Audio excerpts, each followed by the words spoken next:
Meus irmãos, eu sou o pastor Rossi e eu queria trazer uma palavra de Deus de conforto, de ânimo, porque Deus é um Deus da alegria, é um Deus da motivação. Deus nunca é o Deus que nos desmotiva a respeito das suas coisas, dos seus projetos, mas sim é um Deus que nos dá ânimo. Eu quero ler aqui em Deuteronômio, capítulo 1 e versículo 30. O Senhor, que a palavra aqui Senhor é Yahvé, vosso Deus, que a palavra Deus aqui é Elohim, então seria o Jeová vosso Elohim, que vai adiante de vós, por vós pelejará. Bem, o livro de Deuteronômio é um livro que tem muitas controvérsias na sua origem. Há aqueles que dão uma origem tardia, já no tempo do rei Josias, mas isso são pessoas que não creem que a Bíblia é inspirada por Deus. Nós somos um povo não, que cremos que a Bíblia é inspirada por Deus e que Moisés foi o autor direto desse texto. Esse texto aqui, esse livro de Deuteronômio, é um livro que Moisés está discursando para uma nova geração. Não é a mesma geração que saiu do Egito. Quando você lê o livro de Números, há um grupo que é contado a partir dos 20 anos de idade. Este grupo não crê que Deus possa dar a ele, conquistar por meio deles, a terra que Deus havia prometido para os seus antepassados.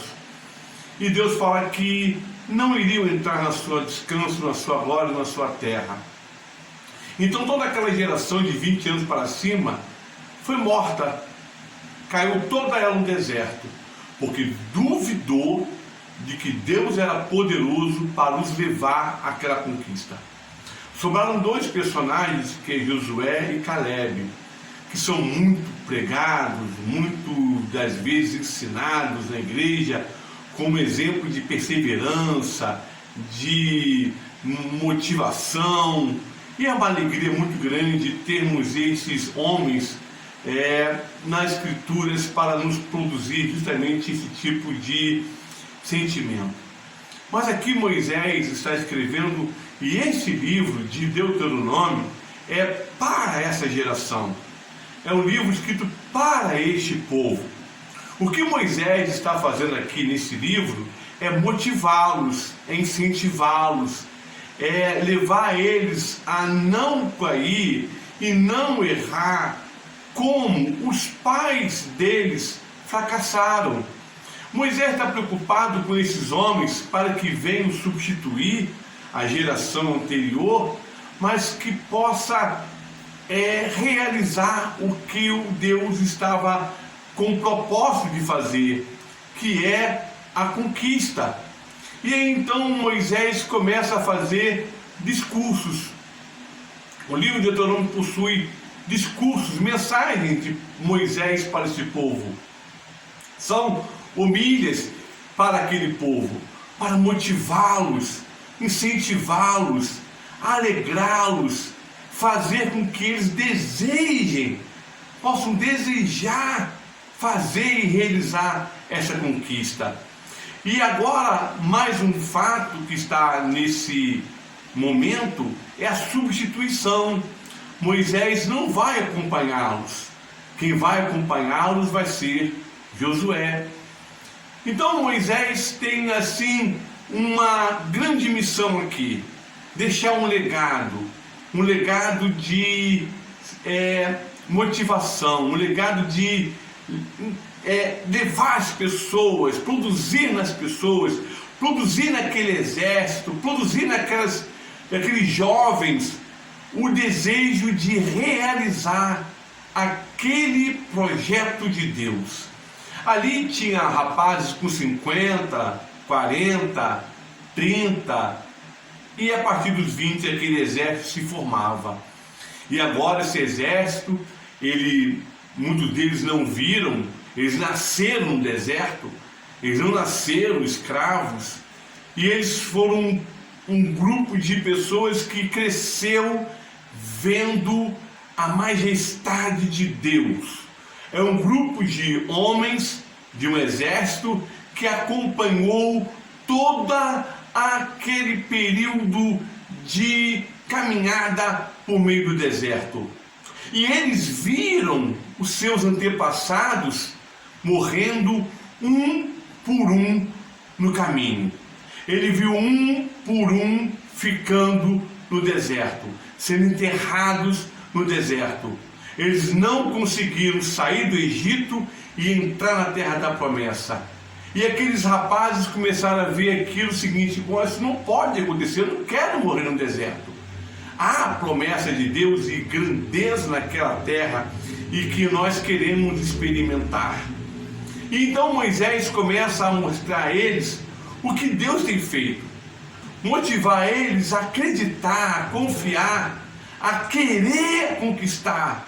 Quais são os sinais que Deus deixou para eles como sinal, como uma sua fiança de que eles iriam conquistar aquela terra? E aí então eu quero participar com vocês e estudar com cada um de vocês, analisar com cada um de vocês o que Moisés fez com aqueles rapazes, com aquele exército. A primeira motivação que Moisés deixa para aquele povo foi sobre capítulo 1, versículo 30. Foi a destruição dos deuses egípcios. Moisés está falando o seguinte para ele: olha, os deuses egípcios, eles foram derrotados tremendamente por Deus naquele dia. Os egípcios, os povos antigos, eram muito religiosos, dominados muito pela religião, e a religião determinava toda a circunstância da vida. Não eram somente aqueles povos, mas também Israel seria também nesse perfil. Os reis, quando faziam alguma guerra, eles consultavam oráculos, adivinhos, até mesmo profetas. Haviam profetas também entre eles. Haviam também aqueles sacerdotes que faziam um tipo de magia. Então os deuses eram os deuses que determinavam toda aquela circunstância cultural daquele povo. E a nação egípcia impunha sobre a nação de Israel, motivada por uma divindade. Sim, prove isso, pastor Rossi. Olha, só nós estudamos como eram feitas as ações, como eram feitas as decisões reais. Essas decisões reais eram orientadas por divindades. E naquele instante, Moisés, a partir do capítulo 1, mostra: olha o que Deus fez com os deuses egípcios. Assim como Deus destruiu todo o projeto dos deuses egípcios e vos fazer escravos para sempre do Egito, Deus instruiu e os libertou. E aí então, a primeira motivação que Deus está mostrando a eles é o seguinte: veja o que Deus fez com os deuses egípcios, olha como Deus tratou os deuses egípcios, veja como Deus humilhou os deuses egípcios. Eu quero que você entenda, meu querido ouvinte, irmão e irmã, que o Egito não era uma nação assim simplória, não. Era uma nação poderosa. As duas grandes nações poderosas nesse período eram o norte, a Assíria, e o sul, o Egito.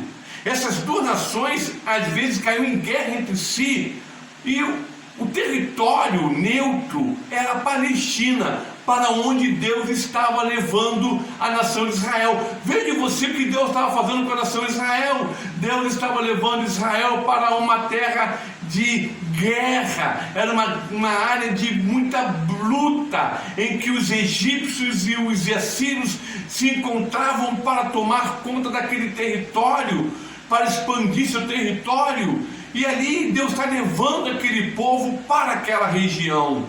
É interessante que os povos, eles lutavam por terra para a produção, mas que essa terra tivesse água, e lá tem o Rio Jordão.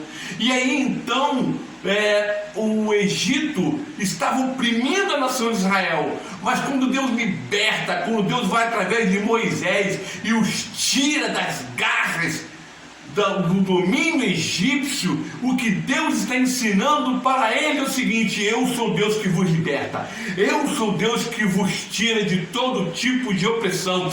Deus não estava levando Israel para ser um povo escravo em outra nação, em outro território. Deus não estava levando Israel para ser novamente chacota de divindades. Deus estava levando Israel para ser uma nação livre, uma nação abençoada, uma nação que serviria agora ao Deus vivo, Deus todo-poderoso, e não mais a imagens como os egípcios adoravam. Deus estava agora levando e provando o seguinte: olha, assim como eu fui por meio de Moisés e vos tirei da terra do Egito, eu serei com vocês agora, não para libertar, mas para fazer conquistas. Aleluia! Deus está motivando. Eu quero dizer uma coisa para você, meu irmão: nós no passado servimos aos deuses que não eram deuses, a divindades que não eram deuses, a imagens que não eram deuses. Muitas vezes podíamos estar adorando uma divindade em si, mas assim tínhamos aquilo como uma divindade, tínhamos aquilo como um troféu, como algo que nos protegeria. Mas Deus está nos libertando e falando: eu sou aquele que cuida de vocês. Então a nossa confiança, a nossa caminhada é uma caminhada de confiança em Deus. Aleluia! O segundo sinal que Deus está provando que eles vão conquistar aquela terra, aqui está a minha cola, está no capítulo 1, versículo 31 e 33. O cuidado no deserto. Olha só: como também no deserto, onde viste o Senhor teu Deus, nele te levou, como um homem leva seu filho para todo o caminho que andaste. Que coisa linda! Deus está falando assim: olha, o primeiro sinal é a libertação que eu fiz de vocês do Egito. O segundo sinal é como eu levei vocês para o deserto. A caminhada de Israel no deserto foi uma caminhada de provisão, uma caminhada de cuidado. Quando um pai, quando a mãe sai com o filho, e aqui a gente sempre sai com o nosso filho de mão dadas. Às vezes ele quer fazer uma caminhada, uma corridinha, o Roberto é assim, e a gente deixa até uma certa distância e depois a gente dá um grito: Roberto, pera, porque é o cuidado. O que está em jogo ali é o cuidado. Ele às vezes pode não entender, mas é o cuidado, a preocupação com o carro, com a pessoa, com o animal, com a pedra, com a sujeira, com um buraco. E ali estamos sempre olhando para Ele. Estamos caminhando, mas nunca deixando de olhar para Ele. Estamos indo para o nosso destino, mas sempre olhando para Ele.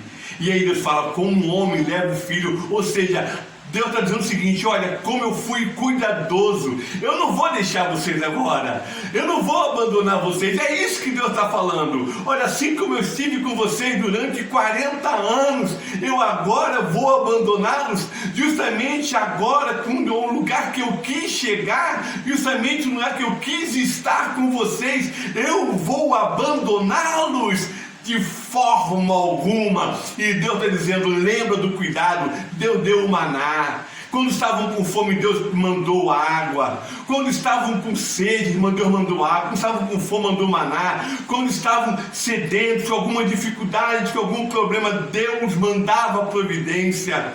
É bem verdade que às vezes Ele segurava a situação. Está lá em Deuteronômio capítulo 8 mesmo, aqui em Deuteronômio: eu segurei a água, eu tirei o pão para provar os vossos corações. Nós pais fazemos isso com nossos filhos. Nós queremos ver se eles são obedientes a nós. Às vezes nós deixamos eles falar alguma coisa ou outra, deixar ele à vontade para saber se aquela educação está bem implementada na mente, no coração dos nossos filhos. E é isso que Deus está dizendo: olha, faltou, mas eu continuo confiando que Tu és Deus que traz e nos dá tudo aquilo que precisamos. Então, a segunda prova de que eles iriam conquistar aquela terra, que aqui Moisés está dizendo, olha, a maior certeza que vocês vão conquistar essa terra, que vocês vão entrar nessa terra, é o cuidado que eu tenho de vocês por todo este caminho. Que coisa maravilhosa! Deus está cuidando de você. Eu quero dizer uma coisa, que há um céu que vos guarda, há um céu que está aguardando por cada um, e o cuidado de Deus diário é a segurança de que nós vamos entrar nesse lugar de descanso eterno. Em terceiro lugar, Deus estava motivando pelo mandamento, ou seja, Deus estava dando leis. Nós pensamos que não vivemos debaixo de leis. Isso é um equívoco muito grande.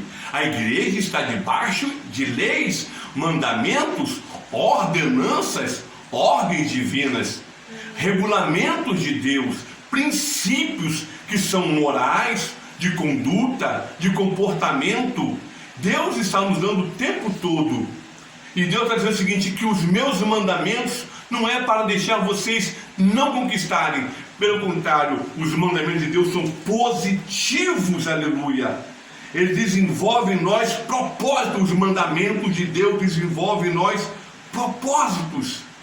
Quarto, Deus estava motivando pelas duas nações que eles venceram. Durante a caminhada de Israel durante o deserto, houve duas guerras.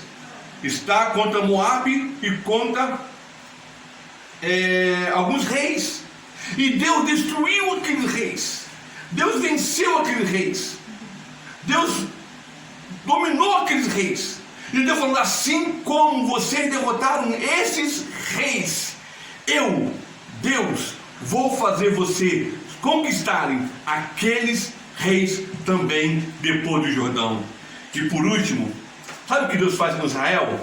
Deus leva Israel a andar no meio dos Moabitas, nos meios da tribo de Esaú, começa a mostrar aquelas nações, e Deus está dizendo o seguinte, está vendo essas nações?